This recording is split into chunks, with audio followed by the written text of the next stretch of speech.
Hello, what's going on? Ben Raven with them live here, coming from the Detroit Lions' fifth straight loss, losing 31-27 to the Miami Dolphins. Lions got shut out in the second half. You know, they scored 27 points in the first half. That's the most points they've scored in a first half in a decade.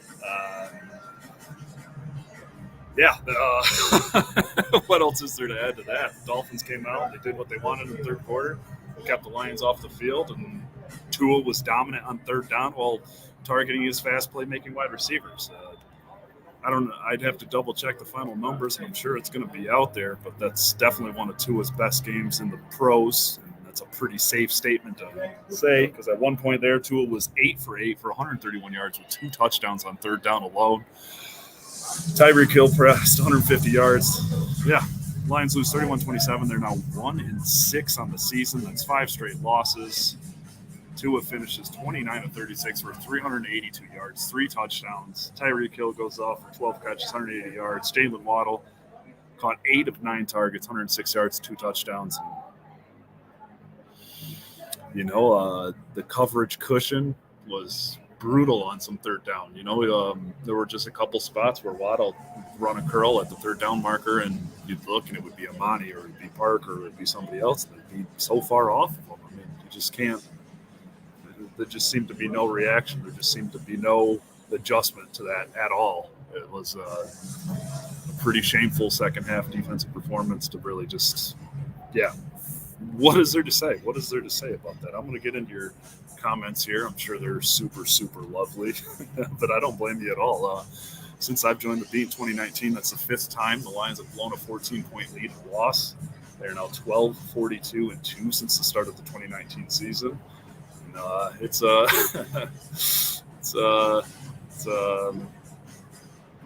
was bad. This was a really bad second half performance that really looked similar to those last 2 weeks before this one. You know, the first half came out, the offense was clicking. They went down the field in a hurry on that first drive, jumped out to a 14-0 lead, turned that into a 21-7 lead, and then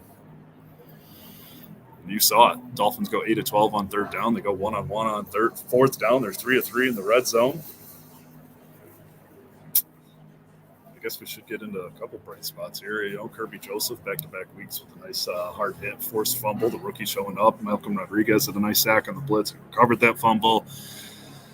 But that was all in the first half. You know, I'm gonna jump into the comments now because I really just don't have much to add. I mean, it's great 30 minutes of football to start the first half. I mean, even with the kind of breaking down in the second half there, it's just the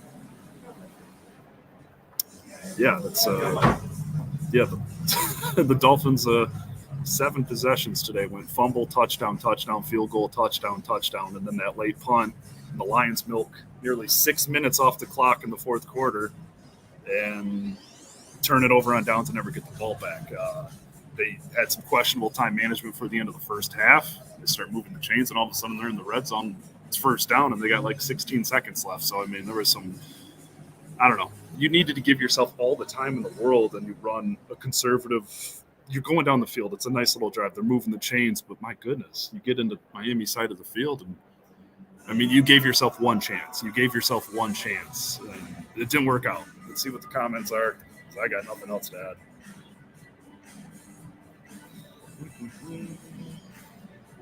Sorry, reading comments here.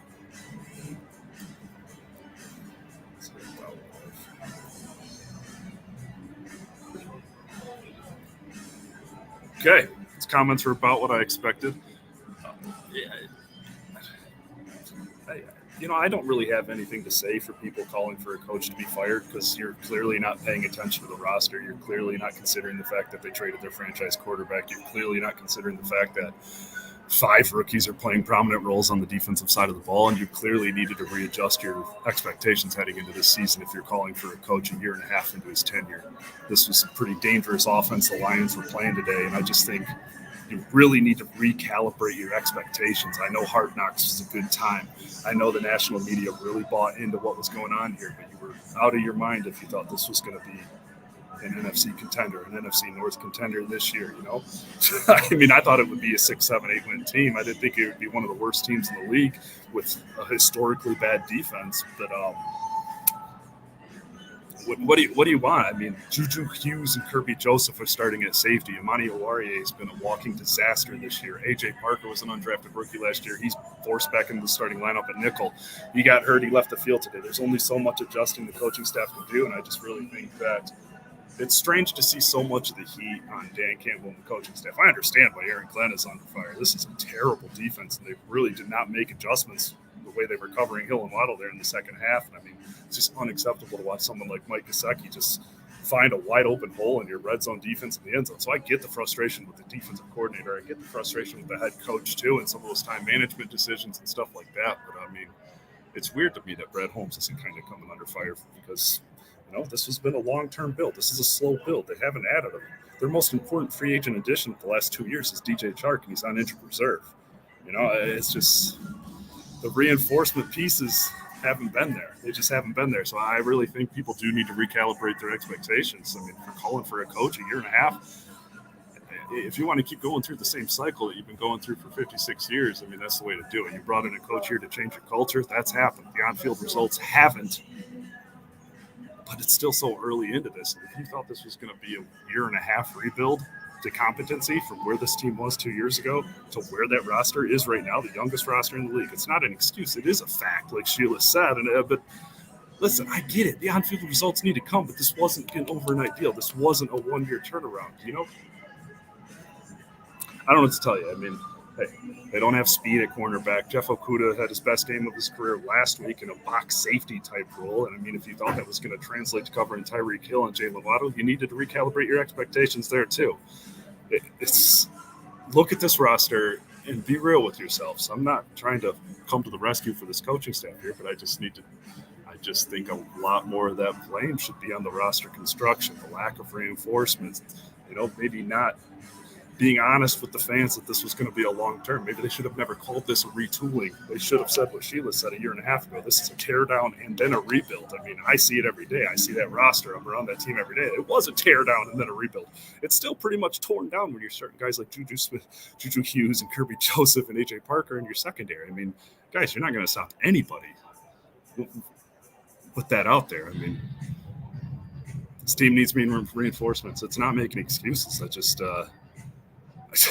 I thought the Lions would lose by 14 plus today. So the fact that they got out to a 14-point lead, hung in there to the end, I mean, those were my expectations. I mean, I was kind of shocked it was that close till the end there. I mean, obviously, just the lack of second half adjustments just on the defensive side of the ball. I mean, it just felt like the same situation after the same situation on those third downs. The Dolphins play action, wait for one of those speedy guys to get open, fire it out.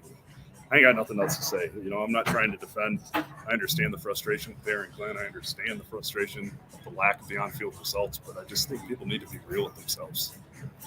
The quarterback under center, we don't even know if he's the long-term fix of the bridge. I mean, this is a long-term freaking rebuild, and I think it's further away than we thought it was on the beat. It's clearly further away than you guys thought it was, but time to recalibrate, not excuses, but you really need to look at the guys on the field. I don't know. I got nothing else for you.